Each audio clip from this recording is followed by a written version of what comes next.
கர்த்தருக்குள் பிரியமான சகோதர சகோதரிகளே, இயேசுவின் அன்பின் திருச்சபையின் 80வது சுதந்திர தின விழா நல்வாழ்த்துக்களை தேவனின் மகிமையோடு தெரிவித்துக் கொள்வதில் பெருமிதமடைகின்றேன். இந்த நல்ல நாளில் நாம் முதலாவதாக தேவனுக்கு நன்றி செலுத்துவோம். சங்கீதம் 33:12 சொல்கிறது, கர்த்தரை தெய்வமாக கொண்ட ஜாதி பாக்கியமுள்ளது. நம் தேசத்தை தேவன் இதுவரை காத்து நடத்தியதற்காக நன்றி.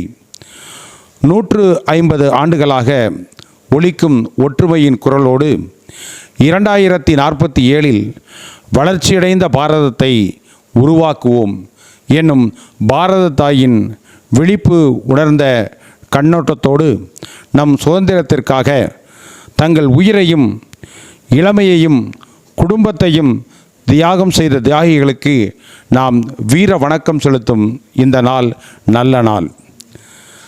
நாம் அனைவருக்கும் தெரியும், மகாத்மா காந்தி, நேதாஜி, பகத்சிங், வ.உ. சிதம்பரனார், மருது சகோதரர்கள், வீரபாண்டிய கட்டபொம்மன் போன்ற எண்ணற்ற வீரர்கள் இந்திய இரத்தத்தினால் நம்மை காத்து நடத்தி வந்தனர். இன்று நாம் சுதந்திர காற்றினை சுவாசிக்கிறோம் என்றால், there is not just a date upon the calendar's face, it is the heartbeat of a free nation's grace என்று சொல்வார்கள். இது வெறும் தேதி மட்டுமல்ல, நாட்காட்டியின் ஒரு சிவப்பு எண் குறிக்கக்கூடிய ஒரு விடுமுறை நாளாக நாம் கருதக்கூடாது.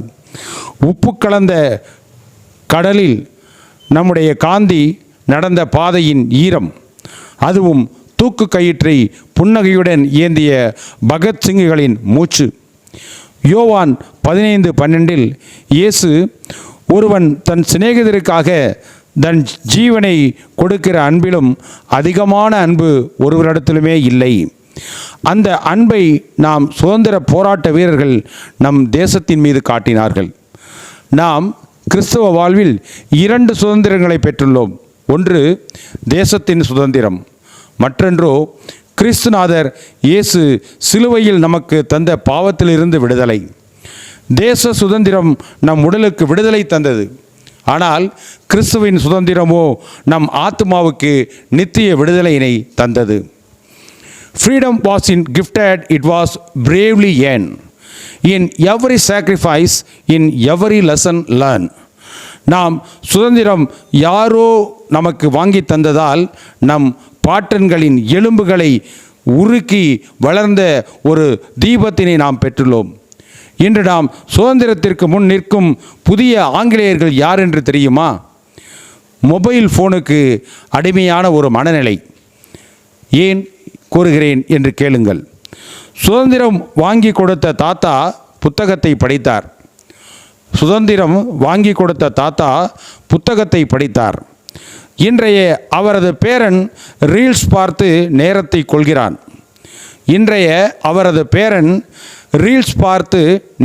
கொள்கிறான். வெளிநாட்டு செயலி நம் மூளையை ஆள்கிறது என்றால் அதுதான் இன்றைய காலகட்டத்தின் புதிய அடிமைத்தனம். அடுத்து 2வதாக ஊழல் என்னும் கரையானை பற்றி நீங்கள் அறிந்திருப்பீர்கள். அது ஊழல் வடிவில் சுதந்திரம் என்பது லஞ்ச லாவண்யம் இல்லாமல் ஒரு வேலையை நாம் செய்து காட்டுவதுதான் சுதந்திரம். தகுதிக்கு மரியாதை கிடைக்க வேண்டும். அந்த தகுதியை அடைவதற்கு நாம் நம்முடைய கடமையை சரியாக செய்ய வேண்டும். இன்னும் ஒரு சாதாரண மனிதன் அரசு அலுவலக படியேறுவதற்கு பயப்படுகிறான். ஏனென்றால் நாம் இன்னும் முழு சுதந்திரம் அடையவில்லை என்பதுதான் உண்மை. அடுத்து பிரிவினை என்னும் பேதம், ஜாதி, மதம், மொழி என்று நம்மை பிரிக்க நினைப்பவர்கள் இன்றைய மீர் ஜாஃபர்கள் என்று கூறுவார்கள். மீர் ஜாஃபர்கள் என்று கூறினால் என்ன அர்த்தம் தெரியுமா? மீர் ஜாஃபர்கள் என்றால் இந்திய நாட்டில் குறிப்பாக தமிழ் இனத்திற்கும் தமிழ் மொழிக்கும் கெடுதல் அளிக்கக்கூடியவர்கள்தான் மீர் ஜாஃபர்கள் என்று இலக்கியத்தில் குறிப்பிடுகிறார்கள். நாம் முதலில் இந்தியன், அதற்கு பிறகுதான் மற்றதெல்லாம் என்பதனை நீங்கள் எந்நாளும் மறந்துவிடக்கூடாது.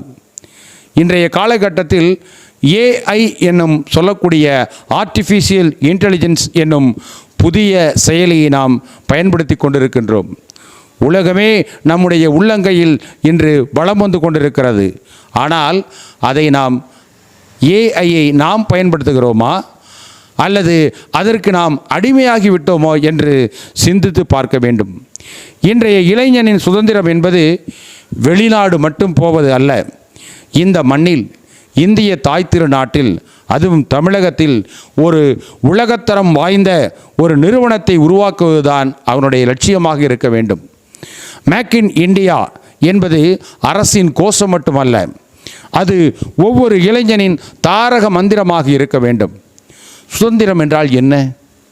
தேசிய கொடி ஏற்றுவது மட்டுமா அல்லது தேசிய கீதம் பண்பாடுவது மட்டுமா? அது மட்டுமா சுதந்திரம்? பசித்தவனுக்கு உணவு கிடைப்பது சுதந்திரம். படிக்க நினைக்கும் பிள்ளைக்கு பள்ளிக்கூட கதவு திறந்து வைப்பது சுதந்திரம். நாம் நினைப்பதை அச்சமின்றி பேசுவது சுதந்திரம். அடுத்தவன் பேசுவதை பொறுமையுடன் கேட்பதும் சுதந்திரம். நண்பர்களே, நாம் போராடி பெற்றது வெள்ளையரிடமிருந்து விடுதலை மட்டுமல்ல, வறுமையிலிருந்து விடுதலை பெற வேண்டும். அதே சமயத்தில் நாம் ஜாதியிடமிருந்து விடுதலை பெற வேண்டும். பொய்யிடமிருந்தும் பொறாமையிடமிருந்தும் விடுதலை பெற வேண்டும். இன்று நாம் சபையாக ஜெபிக்க வேண்டியது என்ன தெரியுமா? நம் தேசத்தின் ஒற்றுமைக்காகவும் தேசத்தின் சமாதானத்திற்காகவும் நம் ஆட்சியாளர்களுக்கு தேவன் நல்ல ஞானத்தினை தரவும், நாம் உண்மையான குடிமக்களாக வாழவும், உண்மையுள்ள கிறிஸ்தவர்களாக வாழவும் பிரார்த்திப்போம். தீமோத்தேயு 2:1-2 படி ராஜாக்களுக்காகவும் அதிகாரத்திலுள்ள யாவருக்காகவும் நாம் வேண்டுதல் செய்வோம். நம் தேசத்தை நேசிப்பது தேவனை நேசிப்பதற்கு சமம். வீரர்களின் தியாகத்தை மதித்து நேர்மையாக உண்மையாக தேசத்தை கட்டும் பிள்ளைகளாக நாம் வளர்வோம். இன்றைய நம்முடைய பாட புத்தகங்களில் எடுத்துக்கொண்டால் சில வீரர்களை பற்றி நாம் தெளிவாக கேள்விப்பட்டிருக்கின்றோம். நம்ம சுதந்திரத்திற்காக போராடிய மகாத்மா காந்தி, அவர் யார்? காந்தியடிகள் அகிம்சை வழியில் ஆங்கிலேயர்களுக்கு இம்சை கொடுத்த ஒரு மகான். வஉசி செக்கிழுத்த செம்மல். நேரு நவீன இந்தியாவின் சிற்பி. பகத்சிங் இன்குலாம் ஜிந்தாபாத், புரட்சி ஓங்குக என்று முழக்கத்தை இந்தியர்களிடையே கொண்டு சென்றவர். திருப்பூர் குமரன் தேசிய கொடியை உயிர் நீக்கும் தருவாயிலும் ஏந்தி இறந்தவர். சுப்பிரமணிய சிவா தொழுநோய் வந்தும் சுதந்திர தீயினை சுதந்திர பாவினை நாடு முழுவதும் பரப்பியவர். தீரன் சின்னமலை கொங்கு மண்ணின் தீரன். மருதுபாண்டியர் ஜம்புத்தீவு பிரகடனம் என்ற முதல் சுதந்திர அறிக்கையை வெளியிட்டவர். வீரபாண்டிய கட்டபொம்மன் ஆங்கிலேயருக்கு வரி கொடுக்க மறுத்து தூக்கிலிடப்பட்ட பாளையங்கோட்டைக்காரன். அழகு முத்துக்கோன் நெல்லை மாவட்டம் ஆங்கிலேயரை எதிர்த்ததால் பீரங்கி முனையிலேயே கட்டி அவரை சுட்டு கொல்லப்பட்டவர். ஒண்டி வீரன் பூலித்தேவனின் படைத்தளபதி, ஒரு கையை இழந்தும் போரிட்ட மாவீரன். இன்றைய வரலாற்றில் இந்தியாவில் மறுக்கப்பட்ட சில வீரர்களும் இருக்கிறார்கள். அவர்களை பற்றி எனக்கு தெரிந்த சில விடுதலை வீரர்களை இங்கே பட்டியலிடுகின்றேன். பீர்சா முண்டா அவர் யார் தெரியுமா? அவர் ஒரு பழங்குடியின வீரன். ஆங்கிலேயருக்கு எதிராக உள்குலான் புரட்சியை நடத்தி அவரிடையே அடிமைப்பட்டவர். கனகலதா பருவா அஸ்ஸாம் வீராங்கனை. 17 வயதில் தேசிய கொடியை ஏந்தி ஆங்கிலேயரை துப்பாக்கி குண்டுக்கு பலியானவர். மாதங்கினி ஹசாரா 73 வயதில் வந்தே மாதரம் முழக்கத்துடன் துப்பாக்கி குண்டுகளை நெஞ்சில் வாங்கி உயிர் துறந்த காந்தியவாதி. பட்டூத் பருவா கனகலதாவுடன் இணைந்து போராடிய ஒரு வீரன். உய்யாலாவாடா நரசிம்ம ரெட்டி ஆந்திராவின் முதல் சுதந்திர போராளி. பிரிட்டிஷாருக்கு எதிராக 1846 போராடிய மாவீரன். பகதூர் ஷா சபர் கடைசி முகலாய மன்னர். 1857 முதல் சுதந்திர போரில் தலைமை தாங்கியதற்காக ரங்கூனுக்கு நாடு கடத்தப்பட்டார். சில வீராங்கனைகளையும் இந்நேரத்தில் பட்டியலிட விரும்புகின்றேன். ராணி வேலு நாச்சியார். ஜான்சி ராணி வருவதற்கு, அதாவது ஜான்சி ராணி லட்சுமிபாய் 80 ஆண்டுகளுக்கு முன்பே போரிட்டவர். சிவகங்கை ராணி ஆங்கிலேயரை வென்ற முதல் இந்திய பெண்மணி. குயிலி தமிழகத்தைச் சேர்ந்தவர். வேலு நாச்சியாரின் தளபதி. உடலில் நெருப்பை வைத்து ஆங்கிலேயரின் ஆயுத கிடங்கை அளித்த முதல் தற்கொலை போராளி.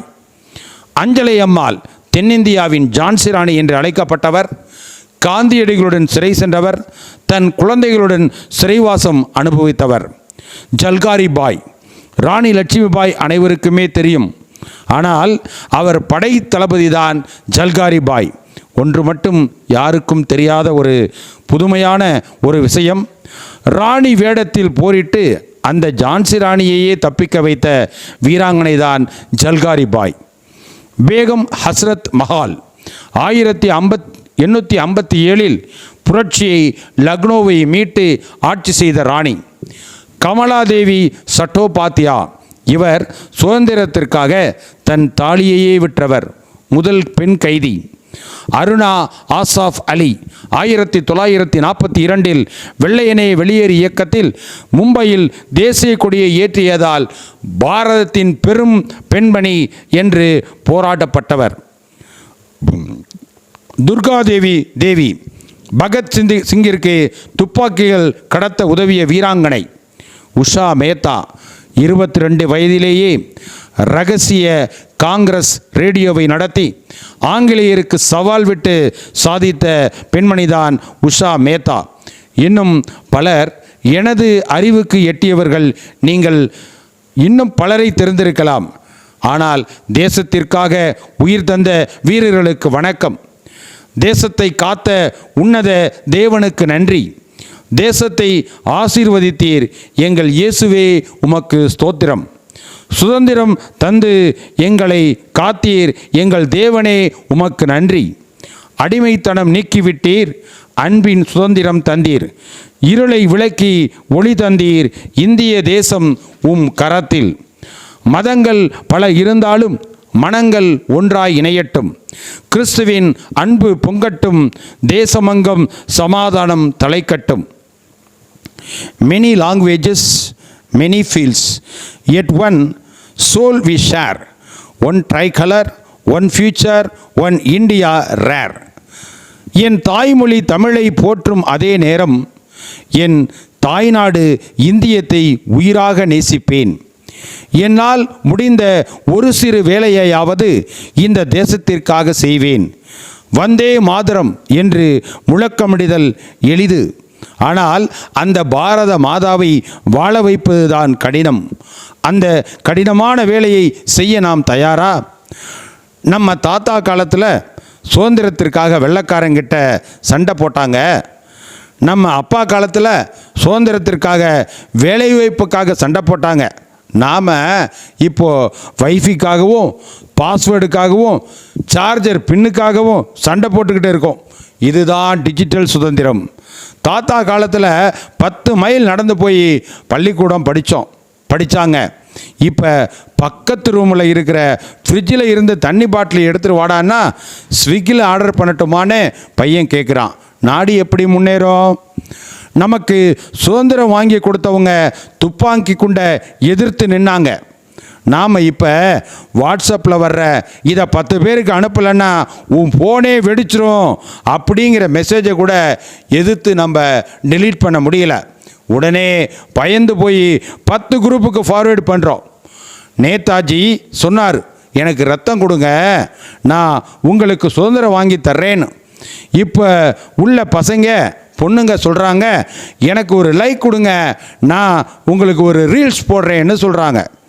79வது சுதந்திர தினம். யோசித்து பாருங்கள். நமக்கு 79 வயசானா மூட்டு வலி, சுகரு, பிபின்னு ரிட்டையர்ட் ஆகி வீட்டில் உட்காந்துருப்போம்.